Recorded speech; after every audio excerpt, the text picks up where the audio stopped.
नमस्कार दोस्तों, साहित्य ज्ञान क्लासेस में हार्दिक स्वागत है आपका।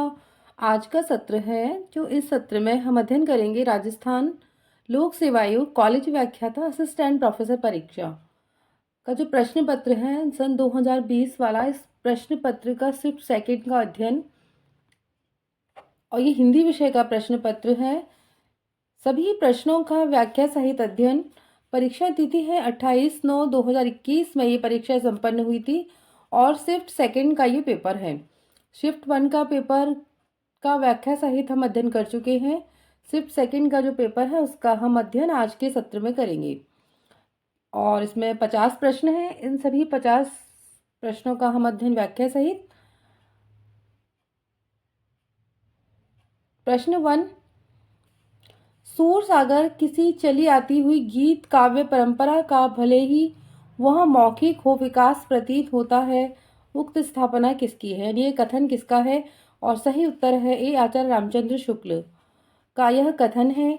आचार्य शुक्ल जी के अनुसार रामचरित गान करने वाले भक्त कवियों में गोस्वामी तुलसीदास का सर्वश्रेष्ठ स्थान है। उसी प्रकार कृष्णचरित गान करने वाले भक्त कवियों में वात्सल्य सम्राट सूरदास जी का। प्रश्न है, चौपाई दोहे का सबसे पुराना प्रयोग शायद यही है जो कुछ पुराना साहित्य उपलब्ध है। उससे लगता है कि पूर्वी प्रदेश के बौद्ध सिद्धों ने ही इस शैली में लिखना शुरू किया था। सरहबा विषय यह कथन किसका है? और सही उत्तर है डी हजारी प्रसाद द्विवेदी। सरहबा का यह कथन है। सरहबा की पंक्तियों में है, पंडित सल सत्य बखाणी देहुद रुद्र बसंतई जाने के आधार पर हजारी प्रसाद द्विवेदी ने कहा है कि चौपाई दोहे का सबसे पुराना प्रयोग शायद यही है जो कुछ पुराना साहित्य उपलब्ध है। उससे लगता है कि पूर्वी प्रदेश की बौद्ध सिद्धों ने ही इस शैली में लिखना शुरू किया था। सुमेलित नहीं है और सही उत्तर है बी स्थूल भद्ररास विजय सेन सूरी की रचना नहीं।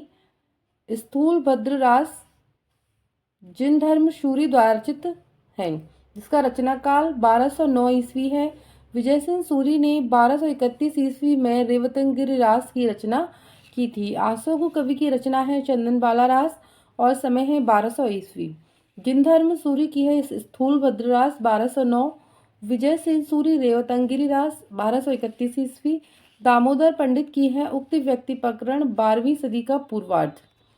ज्योतिरीश्वर ठाकुर की रचना है वर्ण रत्नाकर, इसका समय है सन 1324 ईस्वी। अगला प्रश्न है, आचार्य रामचंद्र शुक्ल की दृष्टि से कौन सा कथन सही नहीं है? और सही उत्तर है डी पद्मावत पूर्णतया ऐतिहासिक तथ्यों पर आधारित है। यह कथन सही नहीं है क्योंकि रामचंद्र शुक्ल के अनुसार पद्मावत ऐतिहासिक घटना पर आधारित होते हुए भी इसके कुछ अंश कल्पना पर आधारित प्रतीत होते हैं। प्रश्न है, मंजनकृत रचना है जो मधु मालती के विषय में कौन सा तथ्य सही नहीं है? और सही उत्तर है इसकी कथा पूर्ण रूप से ऐतिहासिक है। मंजनकृत मधु मालती का रचना काल 1545 ईस्वी है। मधु मालती में भारतीय काव्य रूढ़ियों का प्रयोग किया गया है। अन्य सूफी कवियों के समान काव्यों के समान इसमें भी प्रेम को ही सब कुछ माना गया है, किंतु इसकी कथा पूर्ण रूप से ऐतिहासिक नहीं बल्कि इसके कुछ महत्वपूर्ण अंश पूर्णतः कल्पना पर आधारित हैं। कथन है, कबीरदास ऐसे मिलन बंधु पर खड़े थे जहां से एक ओर हिंदुत्व निकल जाता है और दूसरी ओर मुसलमानत्व। कबीर विषयक उक्त मान्यता किसकी है? सही उत्तर है सी हजारी प्रसाद द्विवेदी। कबीर ने अपनी झाड़ फटकार के द्वारा हिंदुओं और मुसलमानों के कट्टरपन को दूर करने का जो प्रयास किया वह अधिकतर चिढ़ाने वाला सिद्ध हुआ, हृदय को स्पर्श करने वाला नहीं। रामचंद्र शुक्ल का यह कथन है। कबीर की भाषा पंचमेल खिचड़ी है। श्याम सुंदर दास। कबीर का जीवन काल उन्हें रामानंद, सिकंदर लोदी, पीपा, नानक आदि के समकालीन बना देता है। डॉक्टर सरनाम सिंह का यह कथन है। प्रश्न है, हिंदी प्रेमाख्यानक काव्य परंपरा से संबंधित असंगत कथन है और सही उत्तर है ए कि निर्विवाद रूप से सभी प्रेमाख्यान तत्सम शब्दावली प्रधान अवधी भाषा में रचित हैं। यह असंगत कथन है। प्रेमाख्यानक काव्य की प्रमुख विशेषताएं हैं, ये काव्य प्रबंधात्मक शैली में रचित हैं। इनके पात्र मुख्यतः मानवीय और मानवेतर हैं। मानवीय पात्रों में राजा रानी, राजकुमार, राजकुमारी, मंत्री आदि पात्र, तो मानवेतर पात्रों में पशु पक्षी, देवता, दानव और परियां हैं। सभी कथाओं में नायक पराक्रमी प्रेमी, जबकि नायिका अद्वितीय सुंदरी, सुकुमार व प्रेम रोग से ग्रस्त हैं। प्रकृति का दोनों रूपों आलम्बनगत तथा उद्दीपनगत में वर्णन हुआ है। अवधी भाषा का अधिकांश प्रयोग किंतु उस्मानी भाषा पर भोजपुरी प्रभाव है। नूर मोहम्मद ने कुछ स्थानों पर ब्रजभाषा का भी प्रयोग किया है। छंदों के दृष्टिकोण से दोहा, चौपाई छंदों की प्रधानता है। प्रेमाख्यान काव्यों में निम्नलिखित के आधार पर सही विकल्प चुनिए। कबीर जो कुछ कहते थे शास्त्रीय ज्ञान के आधार पर कहते थे। उनकी उक्तियां बेधने वाली और व्यंग चोट करने वाले होते थे।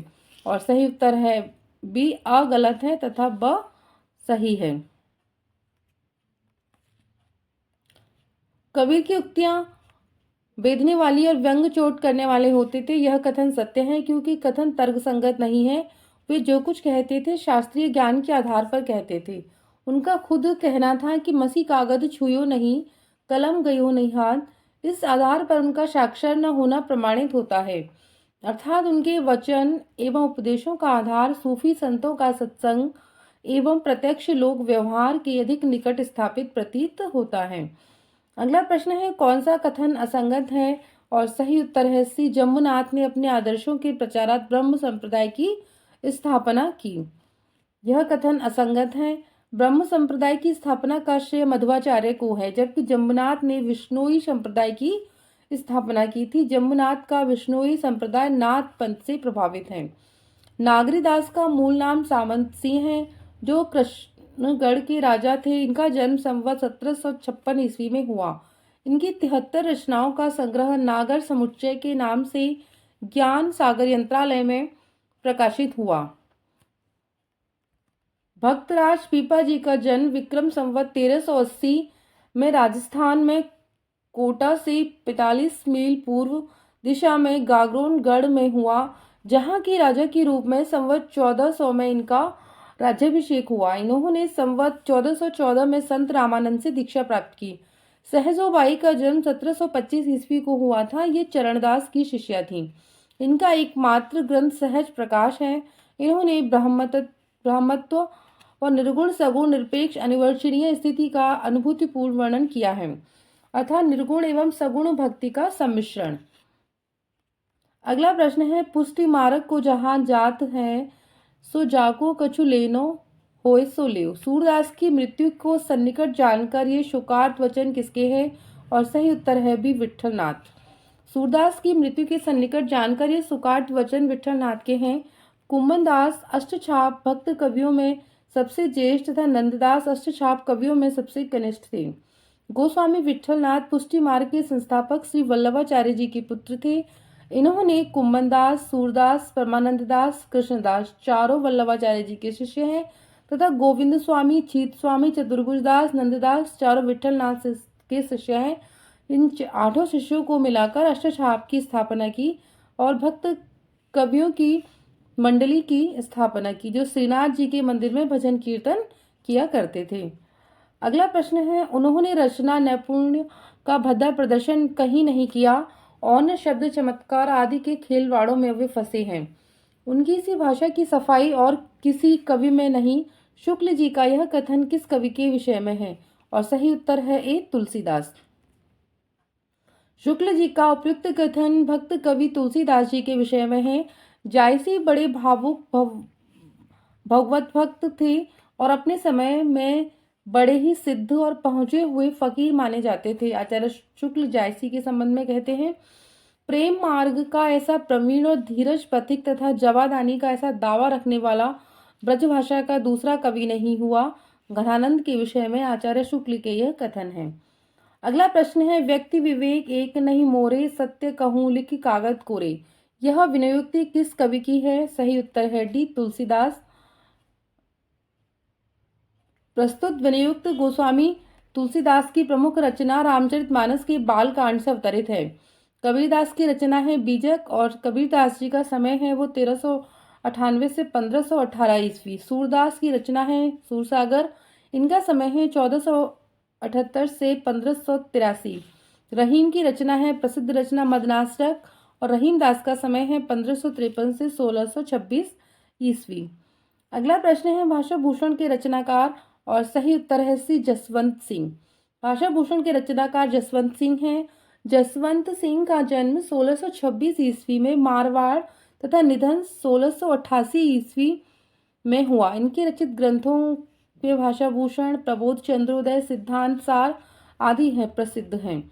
रचनाकार रचना भूषण की रचना है शिवराज भूषण, समय है 1613 ईस्वी और 1715। मतीराम की है ललित ललाम और सतसई। पद्माकर की है गंगा लहरी, जगत विनोद, हिम्मत बहादुर, विरुदावली। निम्नलिखित के आधार पर सही विकल्प चुनिए। निर्गुण भक्ति में गुरु को वही महत्व प्राप्त है जो साधना के अन्य रूपों ज्ञान मार्ग, सगुण भक्ति या रहस्यवाद में प्राप्त है। निर्गुण भक्ति का आलम्बन निराकार और अगोचर है तथा सगुण भक्ति का आलम्बन साकार एवं गोचर। तो सही उत्तर है इसमें सी, अ ब दोनों सही हैं। भक्त काल में भक्त कवियों का साधन तथा साध्य भक्ति ही रही। भक्ति भावना का प्राधान्य तद्युगीन सभी काव्य धाराओं ज्ञान मार्गी धारा, प्रेम मार्गी धारा, राम भक्ति धारा और कृष्ण भक्ति धारा में मिलता है। ज्ञान मार्गी भक्तों ने दाम्पत्य भाव से ज्ञान के द्वारा, प्रेमाश्रयी कवियों ने प्रेम के द्वारा और राम भक्त ने दास्य भाव से तथा कृष्ण भक्त कवियों ने सख्य एवं माधुर्य भाव से ईश्वर के प्रति अपने भक्ति भाव को प्रकट किया है। भक्ति काल के सभी कवियों ने गुरु की महिमा को स्वीकार किया है तथा उसका विविध रूपों में बखान भी किया है। गुरु की महत्ता के मूल में पूर्ववर्ती संस्कृत साहित्य का संस्कार तो था ही, साथ में ईश्वर प्राप्ति हेतु साधना भी रही। बिना गुरु ज्ञान तथा मार्गदर्शन की साधना की सफलता संदिग्ध रहती है, अतः इन कवियों ने गुरु की महत्ता का गुणगान किया। अगला प्रश्न है मूल गोसाई चरित के रचनाकार और सही उत्तर है सी बेनी माधव दास। मूल गोसाई चरित के रचनाकार बेनी माधव दास हैं। अपनी इस रचना में बेनी माधव दास ने तुलसीदास का चरित्र चित्रण करने के साथ ही मीराबाई और तुलसीदास के पत्राचार का उल्लेख भी किया है। नाभादास की रचना है भक्तमाल, प्रियादास की है भक्तिरस बोधिनी, नंदीदास की रचना है रुक्मिणी मंगल। अगला प्रश्न है राजस्थान से संबंधित भक्त संत भक्त संप्रदाय नहीं है और सही उत्तर है डी बावरी संप्रदाय। बावरी संप्रदाय की स्थापना बावरी साहिबा ने की थी। भक्तिकालीन प्रमुख संप्रदाय उनके प्रवर्तक कबीर पंथ कबीरदास ने और इसका स्थान था काशी केंद्र। सिख गुरु नानक पंजाब, विष्णुई संप्रदाय जम्मूनाथ में बीकानेर में, निरंजनी संप्रदाय हरिदास निरंजन डीडवाड़ा, लाल पंथ लालदास अलवर, दादू पंथ दादू दयाल राजस्थान, सत्यनामी संप्रदाय जगजीवन दास नरलोन। तो इस स्थान है इनके केंद्र कहाँ पर ये संप्रदाय प्रचलित रहे, वहां से चले ये। प्रश्न है भक्तमाल नाभादास कृत के टीकाकार हैं, सही उत्तर है ए प्रियादास। भक्तमाल की टीका भक्तिरस बोधिनी के नाम से की है। इनकी अन्य रचनाएं हैं विठल नाथ की है यमुनाष्टक, रसिक मोहिनी और भक्त सुमरनी। अग्रदास की रचना है ध्यान मंजरी। अगला प्रश्न है राम भक्ति काव्य धारा से संबंधित कवि नहीं है और सही उत्तर है सी गदाधर भट्ट। ये कृष्ण काव्य धारा से संबंधित कवि हैं। राम भक्ति शाखा के प्रमुख कवि और उनकी रचनाएं तुलसीदास की रचना है रामचरितमानस, विनय पत्रिका, रामाज्ञा प्रश्नावली। विष्णुदास की है रुक्मिणी मंगल स्वर्गारोहण, ईश्वरदास की है भरत मिलाप, अंगद पैच, स्वामी अग्रदास अष्टयाम, हितोपदेश, उपखांड बावनी। प्राणचंद्र चौहान की रचना है रामायण महानाटक, हृदय राम की है हनुमान नाटक, सुदामा चरित। इनमें से कौन सा कवि ज्ञान मार्गी विचारधारा से संबंध नहीं माना जाता? सही उत्तर है बी ध्रुवदास। ध्रुवदास जी राधा वल्लभ संप्रदाय के भक्त कवियों में प्रमुख हैं। जम्मनाथ, मलूकदास व सुंदरदास ज्ञान मार्गी शाखा के प्रमुख कवि हैं। मलूकदास की रचना है बारह खड़ी, रत्नखान, ज्ञानबोध। सुंदरदास की है ज्ञान समुद्र और सुंदर विलास। जम्मनाथ की रचना है, ये विष्णुई संप्रदाय के प्रवर्तक थे जम्मनाथ जी। राधा वल्लभ नामक वैष्णव भक्त संप्रदाय के प्रवर्तक हैं और सही उत्तर है बी हित हरिवंश। राधा वल्लभ संप्रदाय के प्रवर्तक गोस्वामी हिंद हरिवंश हैं। इनका जन्म विक्रमी संवत 1559 तथा निधन 1609 ईस्वी में हुआ। स्फुट पदावली तथा हित 84 ब्रजभाषा इनकी प्रमुख रचनाएं हैं। संप्रदाय और कुछ प्रवर्तक यहाँ पर दिए हुए हैं। वल्लभ संप्रदाय के प्रवर्तक हैं वल्लभाचार्य। राधा वल्लभ संप्रदाय के हैं हित हरिवंश। सखी संप्रदाय स्वामी हरिदास। गौड़ीय संप्रदाय चैतन्य महाप्रभु। वल्लभाचार्य ने शुद्धाद्वैतवाद की स्थापना की। राधा वल्लभ संप्रदाय में राधा जी प्रमुख हैं। स्वामी हरिदास तानसेन के गुरु थे। तानसेन के गुरु का नाम स्वामी हरिदास। गौड़ीय संप्रदाय की आस्था द्वैताद्वैतवाद के प्रति है। अगला प्रश्न है कौन सा विकल्प सुसंगत नहीं है, और सही उत्तर है डी ज्ञानबोध रामानंद। ज्ञानबोध भक्तिकालीन संत कवि मलूक दास की रचना है, जबकि ज्ञान लीला, ज्ञान तिलक, योग चिंतामणि, राम रक्षा स्रोत ये सभी रामानंद की कृतियां हैं। अनंतानंद ने अपनी रचना पीपा परिचय में अपनी गुरु परंपरा को रामानंद से आरंभ माना है। रामानंद अनंतानंद के गुरु थे। कृष्णदास अग्रदास के गुरु, विद्रोही अनंतदास तरह इनकी गुरु शिष्य परंपरा है। संत दादू दयाल की शिष्य परंपरा से असंबद्ध संत हैं, और सही उत्तर है ए पीपा। दादू दयाल जी का जन्म 1544 ईस्वी में हुआ था। इनकी शिष्य परंपरा में 52 शिष्य माने जाते हैं। दादू पंथ के उत्तराधिकारी दादू के पुत्र गरीबदास तथा मिश्किन दास थे। दादू दयाल ने 1574 ईस्वी में राजस्थान में दादू संप्रदाय की स्थापना की, जो उनकी मृत्यु के बाद दादू पंथ नाम से प्रसिद्ध हुआ। इनका निधन 1603 ईस्वी में हुआ। पीपा रामानंद जी को अपना गुरु मानते थे। हिंदी में रीति ग्रंथों की अविरल तथा अखंडित परंपरा का प्रवाह केशव दास की रचना कवि प्रिया के प्राय 50 वर्ष पीछे चला, और वह भी एक भिन्न आदर्श को लेकर। यह कथन किसका है? सही उत्तर है डी आचार्य रामचंद्र शुक्ल। अपनी रचना हिंदी साहित्य का इतिहास के उत्तर मध्यकाल प्रकरण 1 में उन्होंने बताया है कि इसमें संदेह नहीं है कि काव्य रीति का सम्यक समावेश पहल आचार्य केशव ने किया, किंतु यह प्रवाह केशव के आदर्श को लेकर नहीं चला, बल्कि उनसे 50 वर्ष पीछे एक भिन्न आदर्श के आधार पर। साहित्य में उन सारी बातों का जीवंत विवरण होता है जिसे मनुष्य ने देखा है, अनुभव किया है, सोचा है और समझा है। ये कथन है हजारी प्रसाद द्विवेदी जी का। रीति काव्य की भूमिका तथा देव और उनकी कविता में डॉक्टर नगेंद्र की रसवादी आलोचना की दृष्टि परिपक्व होती है। विश्वनाथ प्रसाद मिश्र जी का मानना है कि यदि रीति काल के समस्त ग्रंथों की छानबीन की जाए तो किसी न किसी रूप या परिमाण में श्रृंगार अवश्य मिल जाता है। अगला प्रश्न है कि निम्नलिखित कथनों से संबंधित सही विकल्प चुनिए। रीति कविता राजाओं और रईसों के आश्रय में पली। उसकी अंतर प्रेरणा और स्वरूप को कवियों और उनके आश्रयदार दोनों के संबंध से ही समझा जा सकता है, और सही उत्तर है ए अ और ब दोनों सही हैं। रीति काल के कवि राजाओं और रईसों के आश्रय में रहते थे, अतः अधिकांश कवि क्या थे? दरबारी कवि थे। इसीलिए इस युग की कविता अधिकतर दरबारी रही, जिसके फलस्वरूप इसमें चमत्कारपूर्ण व्यंजना की विशेष मात्रा तो मिलती है, परंतु कविता साधारण जनता से विमुख हो गई।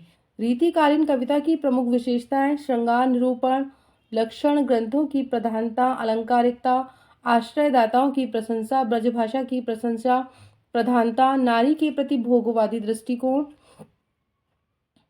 अगला प्रश्न है असंगत विकल्प चुनिए, और सही उत्तर है एक देव और बिहारी पद्म सिंह शर्मा। देव और बिहारी पद्म सिंह शर्मा रचनाकार का असंगत विकल्प है, यानी ये विकल्प गलत है, बाकी ये तीनों क्या है? सही है। देव और बिहारी नामक पुस्तक पंडित कृष्ण बिहारी मिश्र ने लिखी। यह रचना देव और बिहारी में कौन अधिक श्रेष्ठ है, इस विवाद के संबंध में लिखी गई। रत्नाकर जी द्वारा संपादित बिहारी रत्नाकर नामक टीका और कविवर बिहारी नामक आलोचनात्मक विवेचन विशेष रूप से अवलोकनीय और प्रामाणिक है। कथन है, पंक्तियां हैं, डेल सो बनाए आए मेलत सभा के बीच लोगन कवित्व की वो खेल करी जानो है। इस काव्यांश के रचयिता हैं, और सही उत्तर है सी ठाकुर। रीतिकाल में कुछ ऐसे कवि भी हुए जिन्होंने लक्षण ग्रंथ लिखने की परंपरा का पालन नहीं किया और न ही किसी रीति पद्धति का अनुसरण किया है। रीतिकालीन ऐसे कवियों को रीति मुक्त कवि माना गया। इसमें घनानंद, बोधा, आलम ठाकुर, द्विजदेव आदि प्रमुख हैं। उक्त काव्यांश की रचना ठाकुर ने रीति कवियों की रूढ़िगत परिपाटियों की आलोचना करने के लिए की है। प्रश्न है विज्ञान गीता के रचनाकार, और सही उत्तर है डी केशवदास। आचार्य केशवदास का जन्म 1555 ईस्वी में ओरछा में हुआ था। ये ओरछा नरेश के भाई इंद्रजीत सिंह के दरबारी कवि, मंत्री और गुरु थे। इनका निधन 1617 ईस्वी में हुआ। केशवदास अलंकार संप्रदायवादी आचार्य कवि थे। आचार्य रामचंद्र शुक्ल ने इनकी क्लिष्टता के कारण इन्हें कठिन काव्य का प्रेत कहा और छंदों का अधिक प्रयोग करने के कारण कुल 1717 छंद।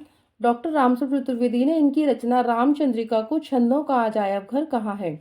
इनकी प्रमुख रचनाएं हैं रसिक प्रिया, कवि प्रिया, नखसिक, रतन बावनी।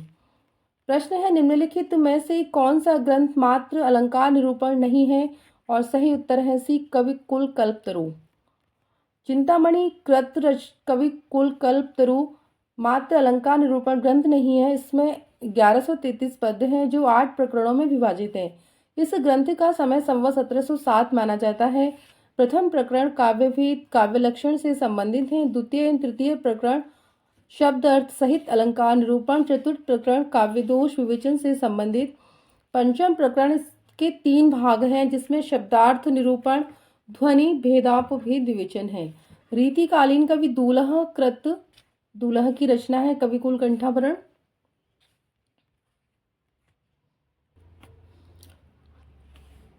अलंकार निरूपण ग्रंथ है। इसमें लक्षण और उदाहरण एक ही पद में कहे गए हैं, पर कवित्व और सवैया के समान बड़े छंद लेने से अलंकार स्वरूप और उदाहरण दोनों प्राप्त होते हैं। शिवराज भूषण संवत 1730 में रचित कवि भूषण का एक अलंकार निरूपण ग्रंथ है। इसमें 385 छंद हैं, जिसमें दोहों में अलंकारों की परिभाषा तथा कवित्व एवं सवैया छंदों में उदाहरण दिए गए हैं।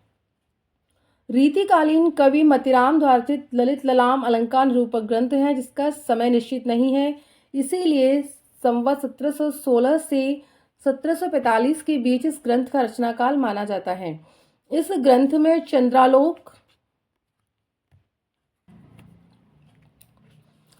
चंद्रालोक एवं कुवलयानंद नामक संस्कृत ग्रंथों के आधार पर लक्षण प्रस्तुत किए गए हैं।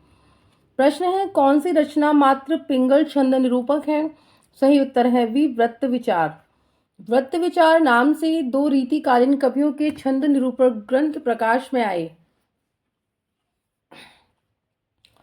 जसवंत सिंह कृत भाषा भूषण अलंकार निरूपक ग्रंथ है। देवकृत काव्य रसायन नायिका भेद निरूपक ग्रंथ है, जबकि विकारी दास कृत काव्य निर्णय काव्यांग निरूपक ग्रंथ है। अगला प्रश्न है कौन सी रचना रस नायक नायिका भेद निरूपक नहीं है। सही उत्तर है डी पद्माभरण।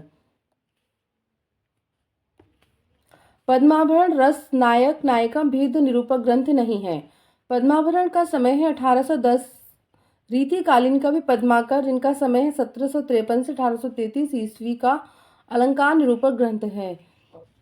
कवि देवकृत सुख सागर तरंग कवि तोष द्वारा 1734 ईस्वी में रचित सुधानिधि तथा कवि पद्माकर द्वारा 1803 ईस्वी में रचित जगद विनोद रस नायक नायिका भेद निरूपक ग्रंथ है। प्रश्न है सर्वांग विविध काव्यांग विवेचक आचार्य नहीं है, और सही उत्तर है ए तोष।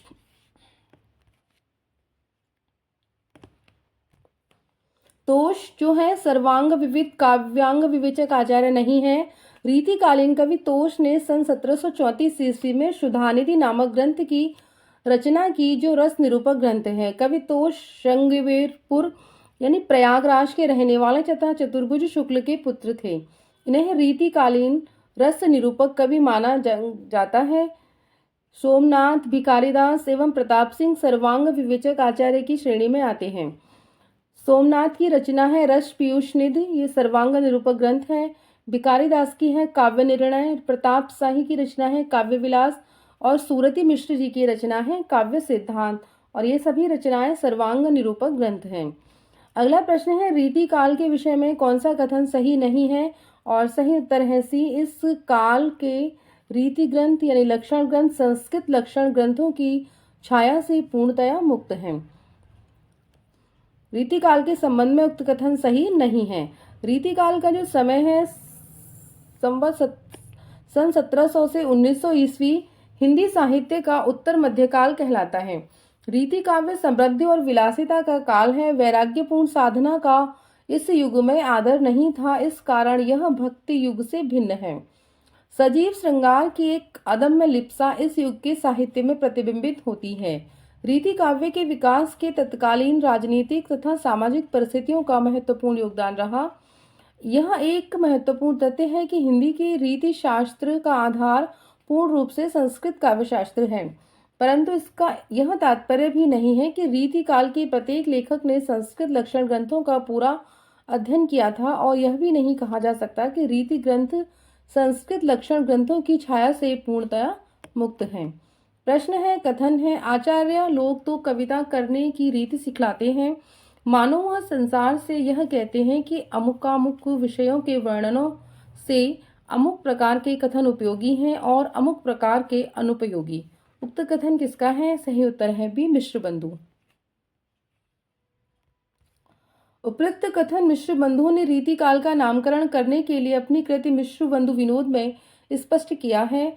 मिश्र बंधुओं ने रीति काल को अलंकृत काल कहा है। उन्होंने स्पष्ट किया है कि आचार्य लोग स्वयं कविता करने की रीति सिखलाते हैं, मानो वे संसार से यूं कहते हैं कि अमुक अमुक विषयों के वर्णनों में अमुक प्रकार के कथन उपयोगी हैं और अमुक अनुपयोगी। पंडित विश्वनाथ प्रसाद मिश्र ने रीति काल को श्रृंगार काल नाम दिया। महत्वपूर्ण है, बहुत बार प्रश्न परीक्षा में आता है। डॉक्टर रमाशंकर शुक्ल रसाल ने रीति काल को कलाकाल नाम दिया। डॉक्टर नगेंद्र आचार्य रामचंद्र शुक्ल के नामकरण रीति काल को मान्यता प्रदान करते हैं, जिसका समर्थन डॉक्टर हरीश चंद्र वर्मा भी करते हैं। प्रश्न है, कथन है, मतिराम जी रसराज के समान पद्माकर जी का भी काव्य रसिकों और अभ्यासियों दोनों का कंठहार रहा है। वास्तव में यह श्रृंगार रस का सार ग्रंथ सा प्रतीत होता है। शुक्ल जी का यह कथन पद्माकर की किस रचना के संदर्भ में है? सही उत्तर है सी, जगत विनोद। पद्माकर ने जयपुर नरेश जगत सिंह के आश्रय में जगत विनोद नामक नवरस निरूपक ग्रंथ की रचना की। गंगा लहरी में इन्होंने गंगा का अलंकारों से अद्वितीय अलंकरण किया है। पद्माकर जी को जीवन के अंतिम समय में कुष्ठ रोग हो गया था, जिसके निदान हेतु इन्होंने गंगा लहरी की रचना की।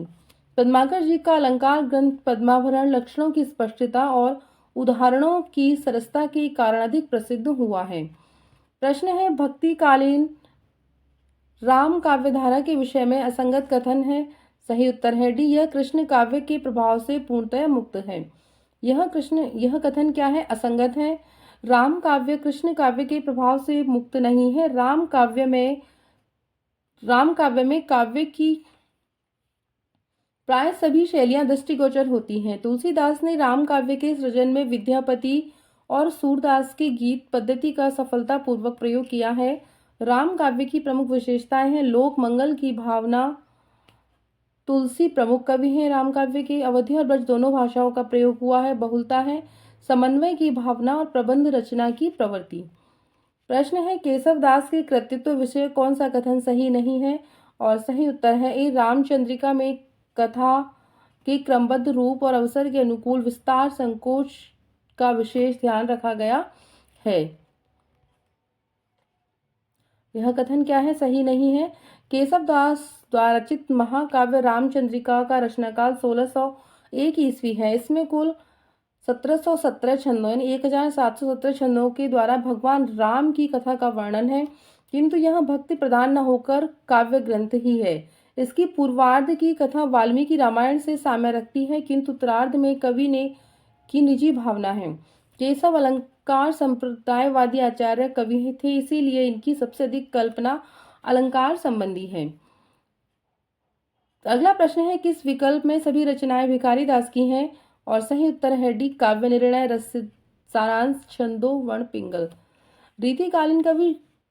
रीतिकालीन श्रेष्ठ कवि भिखारी दास का जन्म प्रतापगढ़ के निकट सन 1721 ईस्वी में हुआ। भिखारी दास की प्रमुख रचनाएं हैं शब्दनाम कोश, रस सारांश, छंदाणो पिंगल, काव्य निर्णय, श्रृंगार निर्णय, विष्णु पुराण भाषा, शतरंज शतिका। दशरथ वृत्तविचार, मतिराम की रचनाएं हैं रसराज, देव की है काव्य रसायन राग रत्नाकर, सोमनाथ की रचना है रस पीयूष निधि। अगला प्रश्न है मतिराम से संबंधित कौन सा कथन सही नहीं है, और सही उत्तर है सी, रसराज के नायक नायिका अत्यधिक चतुर और क्रिया विदग्ध हैं। यह कथन क्या है, सही नहीं है। मतिराम का जन्म सन 1617 ईस्वी में कानपुर उत्तर प्रदेश में हुआ। रसराज और ललित ललाम इनकी विशिष्ट ख्याति का मुख्य आधार है। रसराज में श्रृंगार रस और नायिका भेद तथा ललित ललाम में अलंकारों के लक्षण और उदाहरण दिए गए हैं। रसराज की नायिका लज्जाशील एवं नायक निष्कपट है। अगला प्रश्न है कौन सा कथन भूषण के व्यक्तित्व और कृतित्व के संदर्भ में सही नहीं है। सही उत्तर है बी, शिवराज भूषण और छत्रसाल दशक इनके प्रबंध काव्य हैं।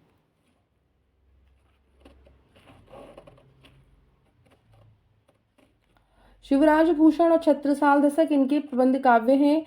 उपयुक्त कथन भूषण के व्यक्तित्व और कृतित्व के संदर्भ में सही नहीं है। कवि भूषण कृत शिवराज भूषण एक लक्षण ग्रंथ है जिसमें 100 शब्दालंकार और 5 अर्थालंकार मिलाकर 105 अलंकारों का प्रयोग किया गया है। यह एक अलंकार निरूपक ग्रंथ है जिसमें शिवाजी का चरित्र चित्रण,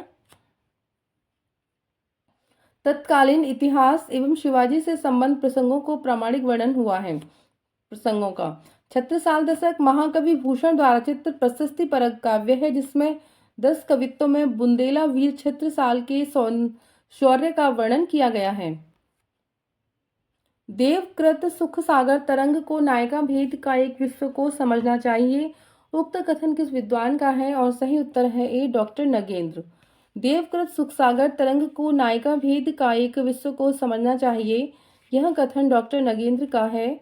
कवि देव का सुख सागर तरंग इनका अंतिम लक्षण ग्रंथ माना जाता है जो पिहानी के अकबर अली खां को समर्पित है। सुख सागर तरंग प्राय अनेक ग्रंथों से लिए हुए कवित्वों का संग्रह है।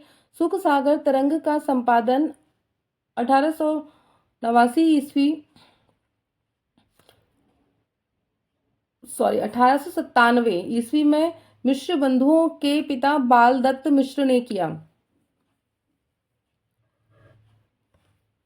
रीतिकाल के कवियों में ये बड़े ही प्रगल्भ और प्रतिभा संपन्न कवि थे। ये आचार्य शुक्ल जी का कथन है।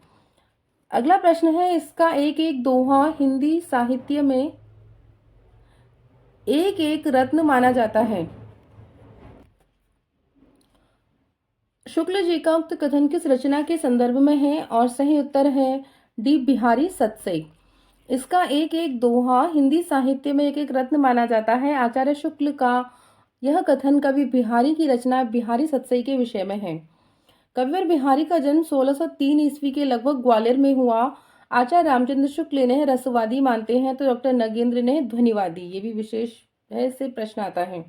इनके आश्रयदाता जयपुर नरेश मिर्जा राजा जयसिंह थे।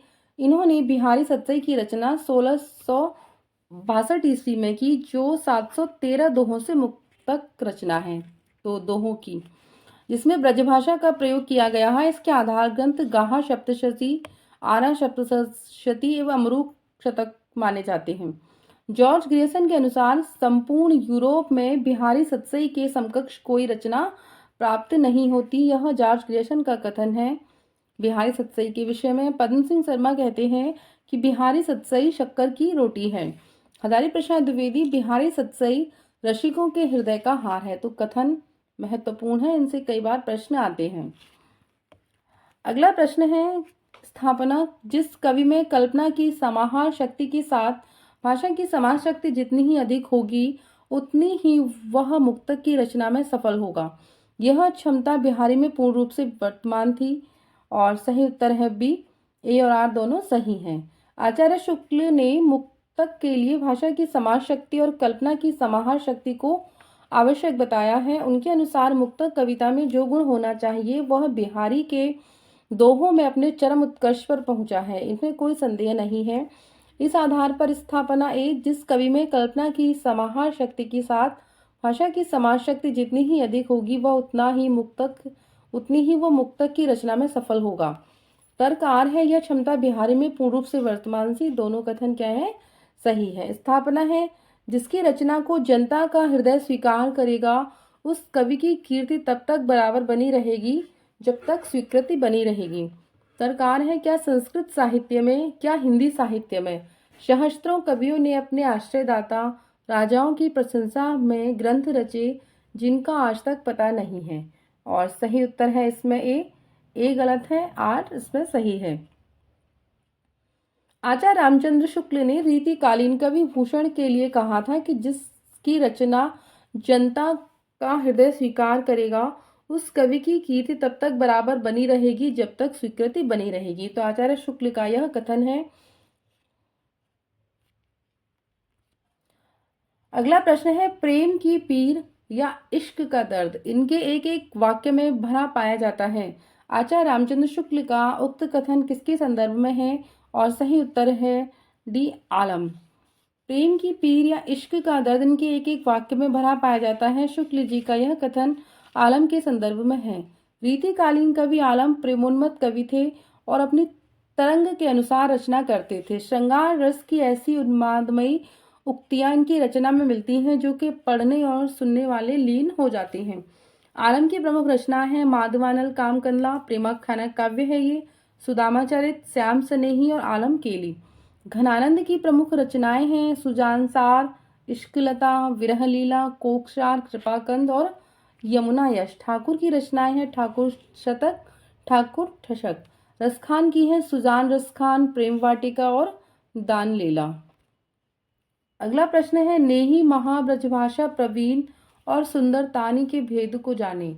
विश्वनाथ प्रसाद मिश्र के अनुसार घनानंद की यह काव्य प्रशस्ति किसके द्वारा की गई है? सही उत्तर है सी ब्रजनाथ। घनानंद रीति मुक्त काव्यधारा के प्रतिनिधि कवि माने जाते हैं। घनानंद का जीवन काल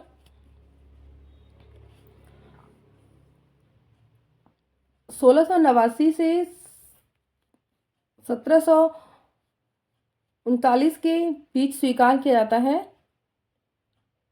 घनानंद की कविताओं को ब्रजनाथ नामक व्यक्ति ने घनानंद कवित्त के नाम से संग्रहित किया था। उपयुक्त काव्य पंक्तियों में उनकी विशेषताओं की चर्चा की गई है जो घनानंद की रीति मुक्त कविताओं के गर्भ यानी गूढ़ अर्थ को समझने के लिए किसी व्यक्ति में होना अनिवार्य है। अभिधा उत्तम काव्य है मध्य लक्षणालीन, अधम व्यंजना रस विरस, उलटी कहता नवीन। उक्त मत किसका है? और सही उत्तर है बी देव। अभिधा उत्तम काव्य है मध्य लक्षणालीन, अधम व्यंजना रस विरस, उलटी कहता नवीन। उक्त मत कवि देव का है। देव का व्यंजना से तात्पर्य है पहेली बुझाने वाली वस्तु व्यंजना ही जान पड़ता है। रीतिकालीन प्रतिनिधि कवियों में संभवतः सबसे अधिक ग्रंथों की रचना देव ने की है।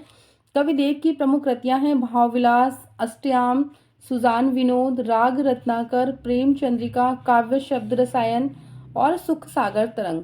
मतिराम की प्रमुख कृतियां हैं फूल मंजरी, रसराज, ललित ललाम और सत्सई। चिंतामणि की हैं काव्य विवेक, कवि कुल, कल्पतरु, काव्य प्रकाश, छंद विचार, पिंगल। भिखारी दास की प्रमुख कृतियां हैं रस सारांश, छंदाणव, पिंगल, काव्य निर्णय, श्रृंगार निर्णय और अमरकोश। अगला प्रश्न है, इनका सा अर्थ सौष्ठव और नवोन्मेष विरले ही कवियों में मिलता है। रीतिकाल के कवियों में ये बड़े ही प्रगल्भ और प्रतिभा संपन्न कवि थे। शुक्ल जी का उक्त मत किस कवि के विषय में है? और सही उत्तर है डी देव। देव के विषय में ये मत है उनका। कविता उनकी श्रृंगारी है पर प्रेम की उच्च भूमि पर नहीं पहुंचती, नीचे ही रह जाती है।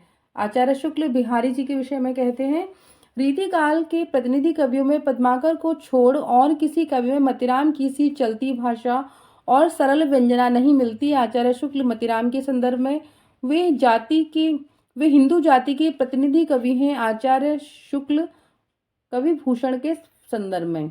सेनापति के काव्य कौशल के विषय में कौन सा विवरण सही नहीं है?